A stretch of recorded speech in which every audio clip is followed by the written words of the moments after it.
প্রথমে লেখো 7 নম্বর চ্যাপ্টারের নামটা, ঠিক আছে? ভারতের জাতীয় আন্দোলনের আদর্শ ও বিবর্তন। ভারতের জাতীয় আন্দোলনের আদর্শ ও বিবর্তন।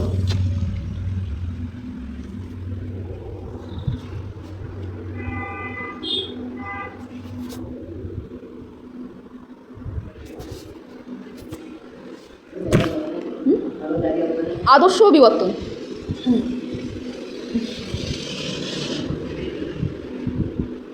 তাহলে দেখো, ভারতটা কি? আমাদের দেশ। পুরো নাম কি? বাংলায় পুরো ভারতবর্ষ। তাহলে ভারতবর্ষের জাতীয় আন্দোলন। ভারতবর্ষে তোমরা জানো যে বিদেশি লোকেরা, বিশেষ করে ইংরেজরা এসে কী করছে? শাসন করছে, অনেক বছর ধরেই শাসন করছে। তাই জন্য ভারতবাসীদের মনের মধ্যে জাতীয়তাবোধ জেগে উঠেছে। তারা চাইছে কি যে না, আমরা ভারত জাতি, আমরা নিজেদের শাসন করবো, কেন বাইরের লোক এসে আমাদের শাসন করবে? তো সেই জন্য জাতীয়তাবোধের জন্য তারা কী করলো? আন্দোলন করলো। তাহলে ভারতের জাতীয় আন্দোলন এইটুকু ক্লিয়ার তো? এবার আদর্শ বিবর্তন মানে সেই আন্দোলনটা কীভাবে পরিচালিত হচ্ছিল, বিবর্তন মানে কীভাবে ধাপে ধাপে আস্তে আস্তে পরিবর্তন হচ্ছিল। যে কোনো আন্দোলন বা যে কোনো জিনিস সবসময় কি একই রকম থাকে? আস্তে আস্তে পরিবর্তন হয়, উন্নতি হয়, কখনো অবনতি হয়। সেই সম্পর্কেই আমরা পড়বো। দেখো বলছি, শুনবে। ভারতে উপনিবেশ বিরোধী ও স্বাধীনতার জন্য আন্দোলন 1919 খ্রিস্টাব্দ ও তার পরবর্তী সময়ে এক নতুন পর্যায়ে পৌঁছেছিল। একটা পেন দাও তো, এক্সট্রা পেন নেই তোমার কাছে? তাহলে কি বলছে? যে ভারতীয় উপনিবেশ বিরোধী স্বাধীনতার জন্য আন্দোলন 1919 খ্রিস্টাব্দ তার পরবর্তী সময়ে এক নতুন পর্যায়ে পৌঁছেছিল।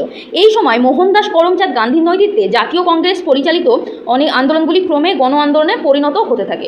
মহাত্মা গান্ধী সম্পর্কে কিছু বলো। কোথায় দেখি এখন আমরা মহাত্মা গান্ধীকে? টাকায়। মহাত্মা গান্ধী কী করেছিলেন? সেই যুগে কংগ্রেসে তিনি যোগদান করেছিলেন। তার নেতৃত্বে কংগ্রেস বিভিন্ন আন্দোলন করত। হ্যাঁ, এখন যখন ক্লাব হয়, গ্রুপ হয়, সেরকম একটা কংগ্রেস হচ্ছে একটা দল। সেই দলের লোকেরা সবাই মিলে একটা আন্দোলন পরিচালনা করতো, যার নেতৃত্ব দিতেন মহাত্মা গান্ধী। ঠিক আছে? সেই আন্দোলনগুলো আস্তে আস্তে কী হচ্ছে? গণ আন্দোলনে পরিণত হয়। গণ আন্দোলন মানে কি? অনেকগুলো অনেক সাধারণ লোক কী করে আস্তে আস্তে যুক্ত হয়। ফলে যে আন্দোলনই হোক না কেন, দলের লোকগুলো দিয়ে শুরু হলো, কিন্তু আস্তে আস্তে অনেক লোক সেই আন্দোলনগুলোর সঙ্গে যুক্ত হলো, আন্দোলনটাকে বড় করে তুললো। তারপর দেখো, পাশাপাশি অবশ্য কৃষক শ্রমিক আন্দোলনগুলিও চলেছিল। তাহলে এই কংগ্রেসের আন্দোলন ছাড়াও কৃষকরা আলাদাভাবে নিজেদের জন্য আন্দোলন করেছিল, শ্রমিকরাও তাদের মজুরি না পোষালে বা নানারকমভাবে স্ট্রাইক করতো, আন্দোলন করেছিল। আর বামপন্থী ভাবনায় বিশ্বাসী রাজনৈতিক কর্মী ও সংগঠনগুলিও উপনিবেশ বিরোধী সংগ্রামে অংশ নিয়েছিল। কিন্তু 1919 খ্রিস্টাব্দ থেকে মোহনদাস করমচাঁদ গান্ধী ছিলেন ভারতের ব্রিটিশ বিরোধী সংগ্রামের প্রধানতম নেতৃত্ব। তাহলে 1919 খ্রিস্টাব্দের পর থেকে গান্ধী কিন্তু প্রধান হত্যাকর্তা, নেতৃত্ব। 1919 খ্রিস্টাব্দের পর থেকে আন্দোলন বলে মহাত্মা গান্ধীর নামটা সবথেকে আগে ভেসে ওঠে। বিংশ শতকের প্রথম ভাগে ভারতের উপনিবেশ বিরোধী আন্দোলনের পাশাপাশি দুটি বিশ্বযুদ্ধ ঘটেছিল। তার মধ্যে প্রথম বিশ্বযুদ্ধ হয়েছিল 1914 থেকে 19। চলাকালীন মহাত্মা গান্ধী ভারতে ফিরে আসেন। ভারতের সমাজ, রাজনীতি, অর্থনীতিতে প্রথম বিশ্বযুদ্ধের প্রভাব পড়েছিল। স্বাভাবিক, একটা যুদ্ধ যদি হয় তাহলে অনেক, ধরো কোনো দেশে একটা যুদ্ধ হচ্ছে, সেই দেশ থেকে আমাদের ভারতবর্ষে অনেক জিনিস আসে, বা আমাদের ভারতবর্ষ থেকে অনেক জিনিস সেই দেশে গিয়ে পৌঁছায়। ঠিক আছে? সেই দেশে যদি যুদ্ধ হয়, সেখানকার পরিস্থিতি যদি খারাপ হয়, তাহলে এই জিনিস এখান থেকে সেই জিনিস সেখানে যেতেও পারবে না, আবার সেখানকার জিনিস সেখানে আসতেও পারবে না। ধরো ওখান থেকে চাল আসে, বা ধরো ওখান থেকে ডাল আসে, এটা কোনো জিনিস আসে, বা কোনো কাপড় আসে, সেই জিনিসটা আসছে না, বাজারে সেই জিনিসের ঘাটতি, মানুষজন সেই জিনিসটা পাবে না, বা এখানকার যে জিনিসটা ওখানে যেত সেই জিনিসটা ওখানে বিক্রি হচ্ছে না, তাহলে এখানেই সেই জিনিস বেশি হয়ে যাচ্ছে, নষ্ট হচ্ছে, কিন্তু ভারতবাসীর কাছে যারা তৈরি করলো তাদের কাছে টাকা আসছে না, কারণ ওখানে বিক্রি করতে পারলে তারা কিছু টাকা পেতো। ধরো এখানকার মানুষ চাল ডাল তৈরি করলো, চাল ডাল মানে কৃষকরা বানালো, সেইগুলো কি তারা খেয়ে নেয়, পেট ভর্তি করলো, কিন্তু তাদের পোশাকটা পড়বে, সেই পোশাকটা সেই কাপড়টা হয়তো ওই দেশ থেকে আসে, সেই কাপড়টা তারা খেয়ে কী করবে? যদি পরার বস্ত্র না পাই, জামা কাপড় 4 দিন 2 দিন 4 দিন পর ছিঁড়ে যাবে, তারপর পড়বে কি? তারপর এরকম একটা অবস্থা। আর ওখানকার লোকেরা ভাবছে আমরা খাবো কি, আমরা খাবার এখান থেকে আনতে পারছি না ভারত থেকে। এছাড়াও আরও কী হয়, এই কারণটা ছাড়াও কোনো দেশে যদি যুদ্ধ হয়, কী কারণে যুদ্ধ হচ্ছে, যখন সাধারণ মানুষ খবরের মাধ্যমে শুনছে, তখন ধরো ওখানকার শ্রমিকরা যুদ্ধ করেছে, শ্রমিকদের মজুরি বৃদ্ধি হচ্ছে না বলে তারা যুদ্ধ করছে। ঠিক আছে? বা কৃষকরা আন্দোলন করছে। তো এইসবগুলো যখন এখানকার মানুষ শুনছে, তখন তাদের মনে মনে কী হবে যে ওরা যদি যুদ্ধ করতে পারে, আমরা কেন করবো না? আমাদেরও তো এরকম অসুবিধা হচ্ছে, আমাদেরও তো এরকম মজুরি কম দিচ্ছে। তাদের মনেও কিন্তু একটা যুদ্ধের জন্য মানে মনে একটা সাহস আসে যে এদেরকে আমরা তাড়াবো, কেন আমাদের উপরে অত্যাচার করবে, আমাদের দেশে থেকে। এরকম অনেক কিছু বিষয় কিন্তু আছে। তারপর দেখো, মহাত্মা গান্ধী অহিংস সত্যাগ্রহ ও স্বরাজ ভাবনা। দেখো, গান্ধীর আন্দোলন সংগঠিত করার মধ্যে কতগুলি নতুন ভাবনা ও পরিকল্পনার ছাপ দেখা গিয়েছিল। কয়েকটি আদর্শগত ভাবনা ও গান্ধীবাদী আন্দোলনের বৈশিষ্ট্য ছিল। ভারতবর্ষে আন্দোলনে নেতৃত্ব দেওয়ার আগে দক্ষিণ আফ্রিকায় গান্ধী বর্ণ বৈষম্য বিরোধী একটি আন্দোলন চালিয়েছিলেন।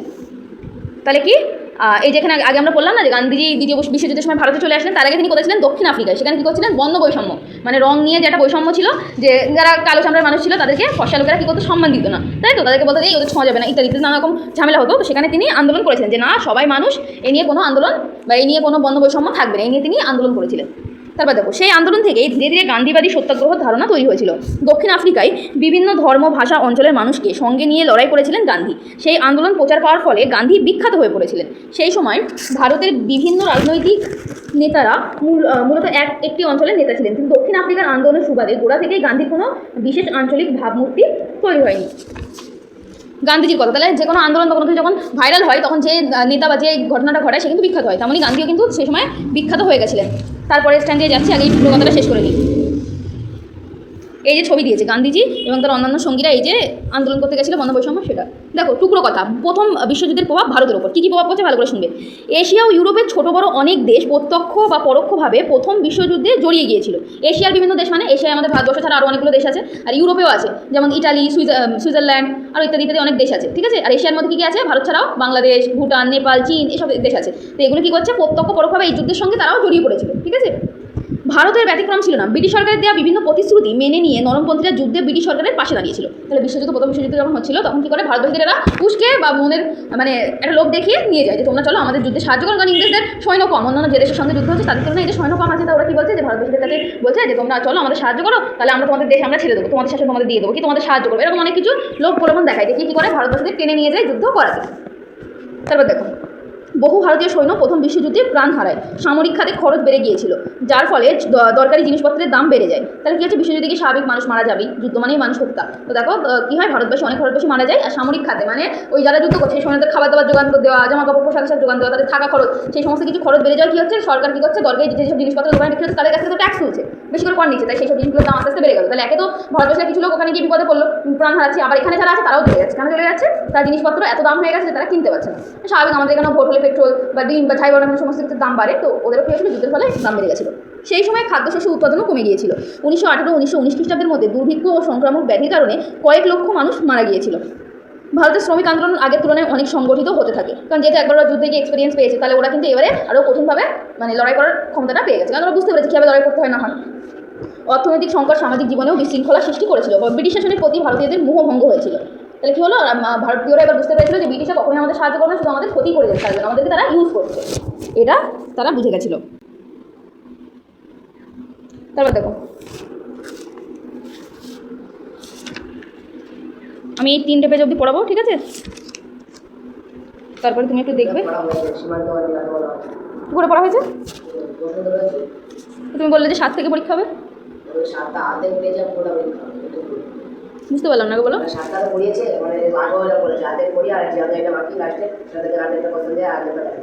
ও মানে 6-এরও অর্ধেক করিয়েছে, 7-এরও অর্ধেক।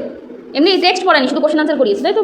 ঠিক আছে, আমরা 7 থেকেই শুরু করি, 7, 8, 9 3টে করে নিই পুরোপুরি। দেখো তারপর, গান্ধী সত্যাগ্রহ ও অহিংসার আদর্শ দুটি পরস্পর সম্পর্কিত। এই দুটিকে একসঙ্গে অহিংসা সত্যাগ্রহ বলা হয়। সত্যাগ্রহ মানে কি, সত্যকে গ্রহণ করা, তাই তো। যাই কিছু হোক না কেন ছলনার আশ্রয় নেবো না বা মিথ্যা কোনো কিছুই করবো না, যা কিছু হবে সমস্ত কিছু সত্য, ঠিক আছে। আর অহিংসা মানে কোনো হিংসা মারামারি নয়, আমরা আবেদন নিবেদনের মাধ্যমে আন্দোলন করবো, তাদের কাছে গিয়ে বলবো যে আমাদের কী সমস্যাগুলো হচ্ছে সেগুলো সমাধান করে এই সমস্ত কিছু বলবো, এটাই হচ্ছে অহিংসা। মানে কাউকে কারো গায়ে হাত তুলবো না, যা হবে কথায়।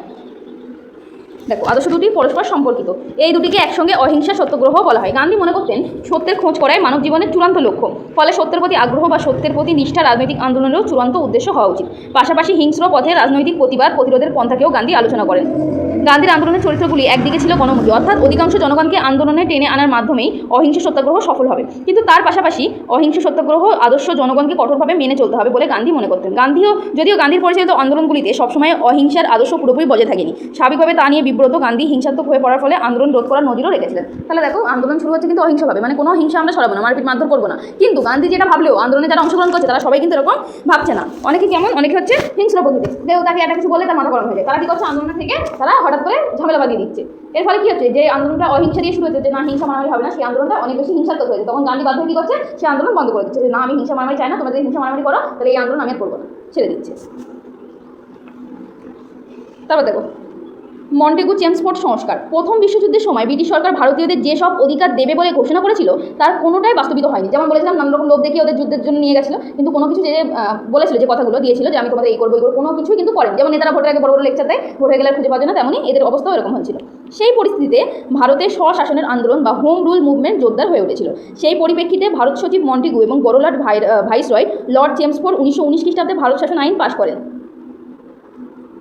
এই আইনে কেন্দ্রীয় প্রাদেশিক সরকারের মধ্যে বিভিন্ন ক্ষমতা ও দায়িত্ব ভাগ করে দেওয়া হয়। যদিও এই সংস্কারগুলি ভারতীয়দের সন্তুষ্ট করতে পারেনি, কারণ ভারতীয়দের স্বশাসনের দাবিকে মন্টেগু চেমসফোর্ড সংস্কারে মানা হয়নি। তাহলে তাদেরকে কথা দেওয়া হয়েছিল, কিন্তু তাদেরকে সেগুলি করে দেওয়া হয়নি, বরঞ্চ কী করলো, যে তাদের মানে কেন্দ্র সরকার মানে ব্রিটিশ কোম্পানি বা ব্রিটিশে যারা আছে তাদের কাছে কিছু, আর ভারতে একজন লোক পাঠাচ্ছে তাদের কাছে কিছু। আগে পুরো কোম্পানি শাসন করতো, এখন কী করলো, যে না সেখানকার কোনো লোককে হয়তো নেতা হিসেবে দাঁড় করিয়ে বা তার সঙ্গে কিছু আলোচনা করে তাকে কিছু ভাগ করে দিল, নিজেরা কিছু ভাগ করলো। সেই তো আগে জমিদারির মতোই হলো, কিন্তু ভারতবাসীদের তো বিশেষ কোনো লাভ হলো না।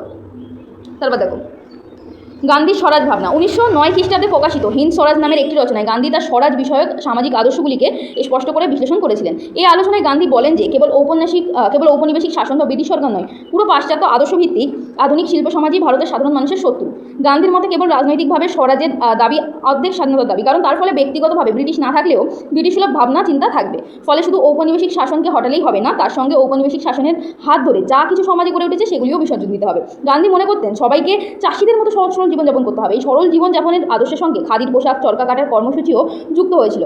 যন্ত্র নির্ভর আধুনিক সভ্যতার প্রতি গান্ধীর বিরোধিতা দেখা যায় হিন্দ স্বরাজের আলোচনায়। তাহলে দেখো, গান্ধীজি হিন্দ স্বরাজ নামে একটা গ্রন্থ রচনা করেছিলেন। সেখানে তিনি কি বলেছেন? স্বরাজ সম্পর্কে বলেছেন। স্বরাজ মানে কি? আমরা ব্রিটিশদের তাড়ানোর জন্য আন্দোলন করছি, কিন্তু সেখানে আমাদের কিছু নিয়ম মানতে হবে। কেমন নিয়ম মানতে হবে? যদি আমরা শুধু ব্রিটিশকে তাড়িয়ে দিলাম কিন্তু ব্রিটিশদের চাল চলন, আদর্শ, সুট বুট সব কিছু রয়ে গেল, সেটা কিন্তু ব্রিটিশকে পুরোপুরি তাড়িয়ে দেওয়া হলো না, বরং তাদের অস্তিত্ব তো আমাদের দেশে এখনো থেকে গেল। তিনি কি চাইলেন? তিনি চাইলেন শুধু ব্রিটিশকে তাড়াবো এমন নয়, ব্রিটিশের যা কিছু ভারতবর্ষে আছে সেগুলোও বন্ধ করে দেবো। ঠিক আছে? তাই তিনি কি বললেন? আমরা সবাই চাষির মতো জীবনযাপন করবো, কারণ ভারতবর্ষরা সারা জীবন ধরে কিন্তু এক কথায় চাষির মতোই জীবনযাপন করতো, চাষি ছিল। তিনি তাই কি বললেন? যে আমরা চরকা বুনবো, আমরা নিজেদের পোশাক নিজেরা তৈরি করবো, ইংরেজদের দেশ থেকে আসা দামি নরম কাপড়ের পোশাক আমরা পরবো না, আমরা স্যুট বুট কোট হাই মানে এগুলো পরবো না। তাই তো? ব্রিটিশের যেরকম খাবার খাই সব খাবার খাবো না, ব্রিটিশ আর নুন বাইরে থেকে আমদানি করে সেই নুন আমরা খাবো না, আমরা সমুদ্র থেকে লবণ নিজেরা বানাবো, সব কিছু আমরা নিজেরা করবো, ব্রিটিশদের দেওয়া কোনো দান আমরা নেবো না, কোনো জিনিস আমরা নেবো না। ঠিক আছে? এই সমস্ত কিছু তিনি হিন্দ স্বরাজ গ্রন্থে আলোচনা করেছিলেন। ঠিক আছে? স্বাভাবিকভাবেই গান্ধীর পাশ্চাত্য ও যন্ত্র নির্ভর সভ্যতা বিরোধী বক্তব্য সবাই সমর্থন করেনি। বিশেষত খেয়াল করার মতো বিষয় এই যে গান্ধী নিজেই তার বক্তব্য প্রচার করার কাজে সংবাদপত্রকে ব্যবহার করেছিলেন, অথচ সংবাদপত্র আধুনিক যন্ত্র নির্ভর সভ্যতার একটি প্রধান নমুনা ছিল। পাশাপাশি দেশের বিভিন্ন প্রান্তে যাতায়াতের ক্ষেত্রেও গান্ধী রেল ব্যবস্থার সুবিধা নিয়েছিলেন। দেখো এবার কি বলছে, এই আন্দোলন কেন মানে তিনি যে এই স্বরাজের ব্যাপারটা বললেন হিন্দ স্বরাজ গ্রন্থে, কিন্তু এটা সবাই পুরোপুরি কেন মেনে নেয়নি? প্রথমত গান্ধী যখন এই কথাটা ছড়াচ্ছে যে তিনি এরকম করবেন, ঠিক আছে, তখন তিনি কি করছেন? তিনি খবরটা ছড়াচ্ছেন কিন্তু পেপারের মাধ্যমে। পেপারটা কারা এনেছে? ইংরেজরা বিশেষ করে চালু করেছে, বিশেষ করে ছাপার যন্ত্র ইংরেজরা তৈরি করেছে। তাই তো? সেই তুমি ইংরেজদের জিনিস ব্যবহার করে লোককে জানাচ্ছ যে আমরা ইংরেজদের জিনিস ব্যবহার করবো। তোমার যদি এরকমই ইচ্ছা হয় তাহলে তুমি মুখে মুখে গিয়ে প্রচার করো যে আমরা ইংরেজদের কোনো জিনিস ব্যবহার করবো না, নিজেদের জিনিস নিজেরা বানাবো।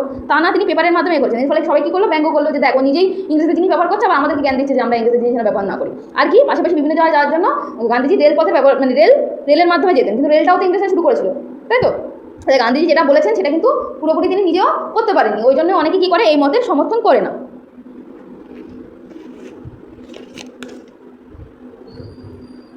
দেখো চরকা প্রসঙ্গে রবীন্দ্রনাথ, স্বরাজ জিনিসটা কি? আমাদের দেশনায়কেরা স্বরাজের সুস্পষ্ট ব্যাখ্যা করেনি। চরকাটা কি বলো তো? চরকা কি জানো না? সুতো কাটে যে চরকা দিয়ে, জানো না? কাপড় সুতো তৈরি করে, এই যে এরকম, এইটা চরকা দেখুন তো, চরকা দিয়ে কী করতো? সুতো কাটতো, কেটে সেটা দিয়ে কাপড় তৈরি করতো, নিজেদের কাপড় বানিয়ে তারা করতো। তারপর দেখো এই চরকা সম্পর্কে কে বলছেন? রবীন্দ্রনাথ ঠাকুর। তখনকার সময় তিনি বিখ্যাত কবি লেখক, তিনি চরকা সম্পর্কে কী বলছেন সেটা এই বক্সের মধ্যে তুলে ধরা আছে। দেখো স্বরাজ জিনিসটা কি? আমাদের দেশনায়কেরা স্বরাজের সুস্পষ্ট ব্যাখ্যা করেনি। স্বাধীনতা শব্দটার মানে বিস্তৃত। নিজের চরকায় নিজের সুতো কাটবার স্বাধীনতা আমাদের কাছে কাটি না, তার কারণ কলের সুতোর সঙ্গে সাধারণত চরকার সুতো পাল্লা রাখতে পারে না। হয়তো পারে যদি ভারতের বহু কোটি লোক আপন বিনামূল্যের অবসরকালে সুতো কাটায় নিযুক্ত করে চরকার সুতোর মূল্য কমিয়ে দেয়, এটা সম্ভবপর নয়। দ্বিতীয় কথা হচ্ছে এই যে দেশের সকলে মিলে চরকা চালালে অর্থ কষ্ট কিছু দূর হতে পারে, কিন্তু সেও স্বরাজ নয়। চরকা কাটা স্বরাজ সাধনার প্রধান অঙ্গ। এ কথা যদি সাধারণে স্বীকার করে তবে মানতেই হয় সাধারণের মতে স্বরাজের একটা বাধ্য ফললাভ। এই জন্যই দেশের মঙ্গল সাধনে আত্মভাবে যে সকল চরিত্রগত, সামাজিকগত, প্রথাগত বাধা আছে সেই প্রধান বিষয় থেকে আমাদের মনকে সরিয়ে এনে চরকা চালানোর উপরে অত্যন্ত নিবিষ্ট করলে লোকে বিস্মিত হয় না, বরঞ্চ আরাম পায়। স্বরাজকে যদি প্রথমে দীর্ঘকাল কেবল চরকা সুতো আকারেই দেখতে থাকি তাহলে আমাদের সেই দশাই হবে। এরকম অন্ধ সাধনায় মহাত্মার মতো লোক হয়তো কিছুদিনের মতো আমাদের দেশের একদল লোককে পবিত্র করতেও পারে, কারণ তার ব্যক্তিগত মহত্বের পরে তাদের শ্রদ্ধা আছে। এই জন্য তার আদেশ পালন করাকে অনেকে ফললাভ বলে গণ্য করে। আমি মনে করি এরকম মতি স্বরাজ লাভের পক্ষে অনুকূল নয়। মানে এক কথায় রবীন্দ্রনাথ পুরোপুরি বিরোধিতা করলো যে এটা চরকা কাটাটা স্বরাজ না, চরকা কাটা মানে স্বাধীনতা নেই। তারপর দেখো বিভিন্ন কর্মসূচির পাশাপাশি গান্ধী নিজের ব্যক্তিত্বের একটা ছাঁচে রূপ দেন। হাঁটুর উপরে সাধারণ কাপড় পরা, সরল ভাষায় কথা বলা শুরু করেন তিনি। তার পাশাপাশি গ্রাম জীবনের সঙ্গে জড়িত নানা লোক ধর্মের প্রতীক ব্যবহার করতে শুরু করেন গান্ধী। এর ফলে দেশের অসংখ্য সাধারণ মানুষের আপনজন হয়ে ওঠেন মোহনদাস করমচাঁদ গান্ধী। কিন্তু জনপ্রিয় লোক ধর্মের অনুষঙ্গ ব্যবহার করার উল্টো বিপদও হয়েছিল। তুলসীদাসী রামায়ণ বা রামরাজ্যের প্রভৃতি প্রতীক ও ধারণা বাস্তবে উত্তর ও মধ্য ভারতের হিন্দু জনগণের কাছে গ্রহণযোগ্য ছিল, কিন্তু দেশের অনেক সংখ্যক অন্যান্য ধর্মাবলম্বী গোষ্ঠীর কাছে এই প্রতীকগুলির গুরুত্ব তেমন ছিল না। বরং হিন্দু ধর্মীয় প্রতীক ব্যবহারের ফলে গান্ধীর আদর্শের মধ্যে একটা অংশের সর্বজনীনতা নষ্ট হয়েছিল। দেখো গান্ধী কি? গান্ধী মানে হিন্দু মুসলিম সবারই পিতা, ঠিক আছে? তিনি সবার হয়ে আন্দোলন লড়ছেন, কিন্তু তিনি কি করলেন? তিনি যখন বললেন যে না আমরা ইংরেজদের জিনিস ব্যবহার করবো না, ওই জন্য নিজেরা কাপড় বুনে হাঁটুর উপরে ধুতি করছে, নিজেরা বুনেছে, ওটা নিজেরা তৈরি করেছে। আর কি ইংরেজদের বিভিন্ন নিশান বা বিভিন্ন জিনিস ছেড়ে তারা কি করছে? হিন্দুদের বিভিন্ন ধর্ম মানে হিন্দুদের বিভিন্ন প্রতীক চিহ্ন বা দেবতা এইসবগুলিকে নিয়ে প্রচার করছেন, ঠিক আছে? কিন্তু এর ফলে কি হয়? তার সর্বজনীনতা নষ্ট হয়, যে না তিনি তো শুধু হিন্দু না, কিন্তু সবার, তাহলে হিন্দু মুসলিম সবাইকে নিয়ে তাকে চলতে হবে। এর ফলে কিন্তু একটু তার সর্বজনীনতা নষ্ট হয়েছিল। এর ফলে কি বোঝা যায়? তিনি যে স্বরাজটা চেয়েছিলেন, তিনি যেটা ভেবেছিলেন যে এইভাবে ইংরেজদের সমস্ত জিনিস থেকে ভারতবাসীদের সরিয়ে এনে আমরা যে স্বরাজটা গঠন করবো সেটা কিন্তু পুরো পুরোপুরি সম্ভব হয়নি, বরং গান্ধীজির প্রতি যেন একটু জনসাধারণ ক্ষুণ্ণ হয়েছিল, এরকম একটা অবস্থা। আচ্ছা, এই 3টে পেজ আমি পড়িয়ে দিলাম, ঠিক আছে? তুমি একটুখানি দেখো, আমি এর থেকে ধরবো কোশ্চেন দিচ্ছি, কেমন কেমন কোশ্চেন দিয়েছে একবার দেখুন।